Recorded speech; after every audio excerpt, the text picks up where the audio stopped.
చాయ్వాలా నుంచి బడా పారిశ్రామికవేత్త వరకు అంతా ఎదురుచూసే సెంట్రల్ బడ్జెట్ కి వేళైంది. ఇవాళ లోక్సభలో బడ్జెట్ ప్రవేశపెట్టనుంది కేంద్ర ప్రభుత్వం. ఎన్నికల వేళ భారీగా తాయిలాలుంటాయని ఆశిస్తున్నారంతా. రైతు రుణమాఫీ, చిరు వ్యాపారులకు సాయం, ఉపాధి హామీకి నిధుల పెంపు, పరిశ్రమలకు రాయితీలపై భారీ అంచనాలే ఉన్నాయి.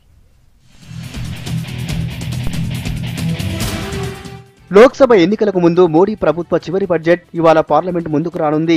తాత్కాలిక ఆర్థిక మంత్రి పీయూష్ గోయల్ ఉదయం 11 గంటలకు లోక్సభలో మధ్యంతర బడ్జెట్ ప్రవేశపెట్టనున్నారు.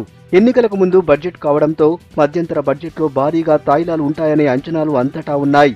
ఓటర్లను ప్రసన్నం చేసుకునేలా కేటాయింపులు ఉండొచ్చని భావిస్తున్నారు ఆర్థిక రంగ నిపుణులు.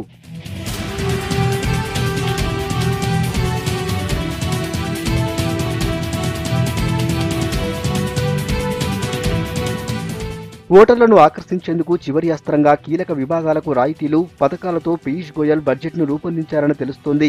ఇప్పటికే కాంగ్రెస్ చీఫ్ రాహుల్ గాంధీ కనీస ఆదాయ పథకం ప్రకటన, కొన్ని రాష్ట్రాల్లో వ్యవసాయ రుణమాఫీ అమలు చేస్తుండటంతో వాటిపైన మోడీ సర్కార్ ఫోకస్ పెట్టినట్టు సమాచారం.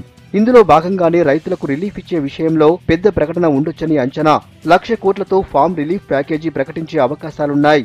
ఆహార సబ్సిడీలకు 1.8 లక్షల కోట్లు, ఆహార పంటల బీమా ప్రీమియం తొలగింపు, రైతుల రుణాలపై వడ్డీ మాఫీ వంటివి ఉంటాయని ఆశిస్తున్నారు. ప్రస్తుతం ఇస్తున్న రాయితీలను తీసేయకుండా అదనంగా ప్యాకేజ్ ప్రయోజనాలు ఇవ్వాలని చూస్తోంది.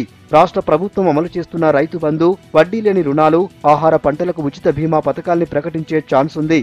అటు గ్రామీణాభివృద్ధికి అధిక ప్రాధాన్యం దక్కుతుందని తెలుస్తోంది.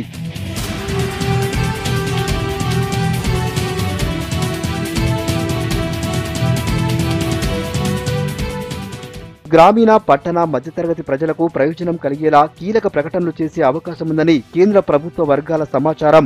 కీలకమైన ఉపాధి హామీ పథకంపై కేంద్రం దృష్టి పెట్టనుంది. ఈ స్కీమ్కు 60,000 కోట్లు కేటాయించే ఛాన్స్ ఉంది. గతేడాదితో పోలిస్తే 9% అధికంగా నిధులు ఇవ్వనుంది.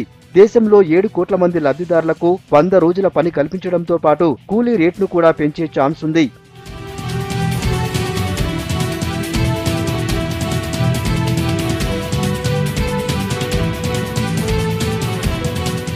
ఇక పింఛన్ల కోసం ఇచ్చే నిధుల్ని 3 పెంచనుందని సమాచారం. వీటి కోసం 30,000 కోట్లు కేటాయించే ఛాన్స్ ఉంది.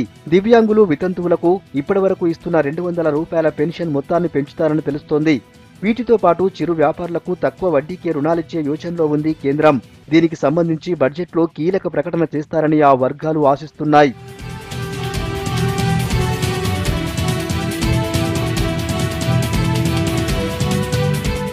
కీలకమైన ఆదాయపు పన్నులో మినహాయింపులు ఉంటాయని తెలుస్తుంది. మధ్యతరగతి ప్రజల్ని ఆకర్షించేందుకు కీలక ప్రకటన చేసే సూచనలున్నాయి. మరోవైపు 2019-20 ఆర్థిక సంవత్సరంలో $11 బిలియన్ రాబడి ఆశిస్తున్నారు. బంగారంపై డ్యూటీ తొలగించవచ్చన్న అంచనాలున్నాయి. ఆరోగ్య రంగానికి కేటాయింపులు పెరగొచ్చు. కార్పొరేట్ ట్యాక్సును 30% నుంచి 25%కి తగ్గించవచ్చు. ఎలక్ట్రిక్ వాహనాలు, బ్యాటరీలపై జీఎస్టీ తగ్గింపు ఉండే అవకాశముంది. స్టార్టప్లకు బూస్టునిచ్చేలా ప్రతిపాదనలు ప్రకటించవచ్చు.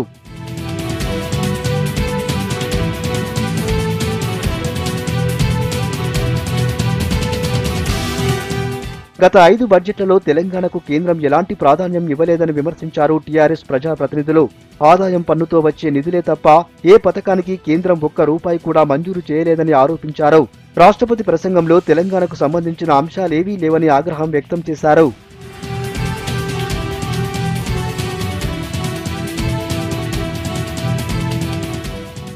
బడ్జెట్కు ముందు ఆర్థిక వృద్ధి రేటు లెక్కల్లో మార్పులు చేసింది కేంద్రం.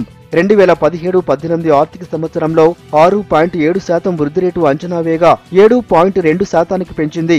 2017-18లో జీడీపీ 131.8 లక్షల కోట్లు, 2016-17లో 127.98 లక్షల కోట్లుగా ఉందని కేంద్రం తెలిపింది.